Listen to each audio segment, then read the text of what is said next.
हरे कृष्ण। एबे आमे श्रीमद् भगवत गीतार श्लोक 2.26 को अर्थ सहित जानिबा।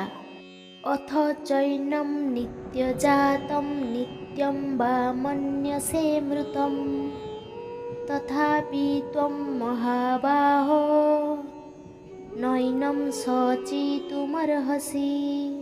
अनुवाद। हे महापराक्रमशाली, जदि तुमे भाव जे आत्मा बराबर जन्म हेउची और मरुछि तथापि तुमर दुखर कारण किछि नाही। एबे एहार भावार्थ को जानिबा। जदि अर्जुन वैभाषिक दर्शन अनुजाई आत्मार अस्तित्व संबंध रे विश्वास न करती तथापि दुखर कौनसी कारण नाही। केतेक रासायनिक पदार्थ नष्ट होइगले केही दुख करती नाही किंबा कर्तव्य कर्मरु विरत हुअन्ति नाही।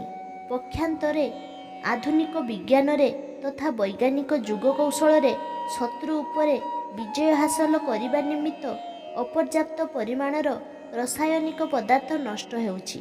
वैभाषिक दर्शन अनुजाई शरीर विनाश संगे संगे तथाकथित आत्मा विनष्ट हो जाए।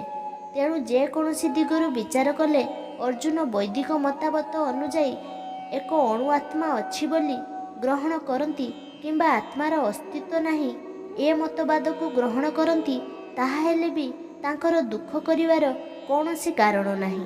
एही मतवाद अनुजाई अर्थात प्रति मुहूर्त रे जड़ वस्तुरु असंख्य जीव सृष्टि हेउछि एवं प्रति मुहूर्त रे सेमानंक मध्यरु अनेक मरुथिले मध्य किछि दुख करिवार नाही।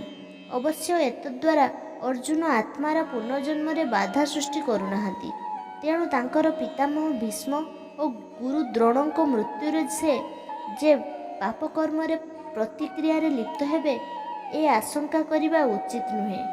तत्संगे संगे कृष्ण मध्य एठारे अर्जुन को विद्रूप करी महाबाहु बोली संबोधन करुछंती, कारण से अत्यंत ए वैभाषिक मतवाद को ग्रहण करिवे नाही, कारण ताहा वैदिक सिद्धांत को स्वीकार करुनाही।